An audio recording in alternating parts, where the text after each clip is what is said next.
नमस्कार, स्वागत है आपका यूपी तक पर। मैं हूं कुमार अभिषेक। दरअसल जयंत चौधरी के बीजेपी के साथ जाने के कयास काफी तेज है और चर्चा है कि कभी भी आरएलडी अपनी तरफ से इस बात का ऐलान कर सकती है कि अब वो इंडिया ब्लॉक छोड़कर एनडीए की राह पकड़ रही है। हालांकि एक राइडर मैं आपको बता दूं कि अभी तक ना तो जयंत चौधरी की तरफ से और ना ही आरएलडी की तरफ से ऐसा कोई अनाउंसमेंट है या किसी ने इस बात की पुष्टि की हो आधिकारिक तौर पर कि जयंत चौधरी इंडिया ब्लॉक छोड़ रहे हैं और वो एनडीए जा रहे हैं।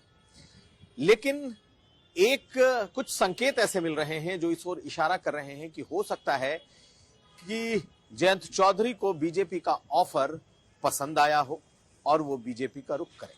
दरअसल इसके पीछे की वजह समझ लीजिए कि आखिर कौन से वो संकेत हैं जो ये बता रहे हैं या जिससे ये निष्कर्ष निकाला जा रहा है कि जयंत चौधरी बीजेपी के साथ जा सकते हैं।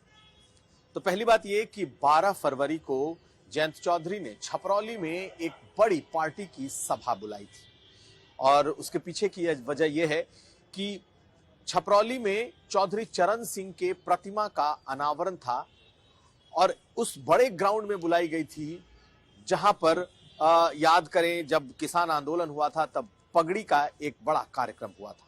लेकिन अचानक से उस सभा को कैंसिल कर दिया गया है और उस सभा को जो कैंसिल किया गया है उसके पीछे की वजह यह बताई जा रही है कि बहुत बड़ी सभा के लिए अभी वो स्थान तैयार नहीं है। वहां पर कीचड़ और दलदल बना हुआ है और इस वजह से ये सभा जो 12 तारीख की है उसे कैंसिल किया जा रहा है। अभी तक जो सभा का प्लान था उसमें था कि ये एक इंडिया ब्लॉक की या इंडिया गठबंधन की एक बड़ी सभा होगी और जयंत चौधरी पश्चिमी उत्तर प्रदेश में अपनी ताकत का भी प्रदर्शन करेंगे, सियासी ताकत का, और उसी दिन चौधरी चरण सिंह की आदमकद बड़ी प्रतिमा का अनावरण भी होगा। लेकिन अचानक इसे कैंसिल कर दिया गया। तो कैंसिल किया गया तो इसके पीछे की वजह क्या रही? दूसरी बात यह कि पिछले कुछ दिनों से जयंत चौधरी बिल्कुल कन्फाइंड है, वो पब्लिक प्लेस पे नहीं दिखाई दे रहे, संसद में इक्का दुक्का बार आए हैं और अभी हाल में वो संसद में भी नहीं आए हैं। तीसरी बात यह कि बड़ी तेज से ये चर्चा चल रही है कि कुछ बीजेपी के नेताओं से उनकी मुलाकात हुई। नाम कौन है, किनसे मुलाकात है, ये अभी तक सामने नहीं आया है, लेकिन ये चर्चा है कि कुछ बीजेपी नेताओं से उनकी मुलाकात हुई। सच्चाई कितनी है अभी ये कहा नहीं जा सकता, लेकिन ये जो संकेत हैं कि एक तरीके से जयंत चौधरी ने पिछले कुछ दिनों से अपने को कन्फाइन कर रखा है।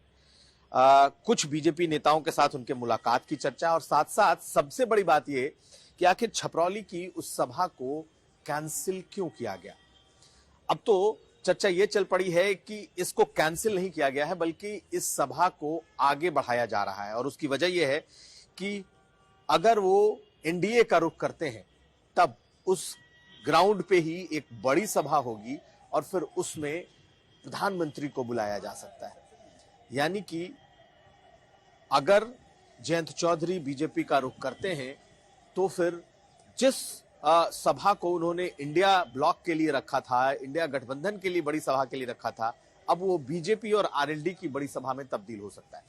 लेकिन फिर मैं आपको बताऊं कि ये तमाम बातें सूत्रों के जरिए, ये तमाम बातें ऐसी हैं जो एक धड़ा जो जयंत चौधरी के करीब का है, जिसने इस बात को कंफर्म किया है कि हाँ वो बीजेपी के साथ जा रहे हैं, उन्होंने जो बातें बताई हैं उसके मुताबिक है। लेकिन अभी भी जयंत चौधरी के करीबी दूसरे धड़े का साफ कहना है कि वो कहीं नहीं जा रहे और वो मजबूती के साथ इंडिया गठबंधन में बने हुए हैं।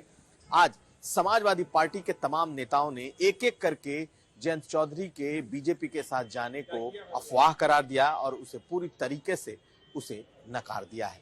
तो आप सुन लीजिए, समाजवादी पार्टी के बड़े नेताओं का, डिंपल यादव ने कह दिया, शिवपाल यादव ने कह दिया, प्रदेश अध्यक्ष नरेश उत्तम पटेल ने कह दिया। तो आप इन नेताओं को सुनिए, लेकिन जो चर्चा और जो कयास है वो भी बड़ी साफ है कि बीजेपी ने जो ऑफर किया है वो शायद सबसे ल्यूक्रेटिव ऑफर है इस वक्त जयंत चौधरी के पास और हो सकता है कि वो इसे स्वीकार भी कर लें। कुमार अभिषेक, लखनऊ, यूपी तक।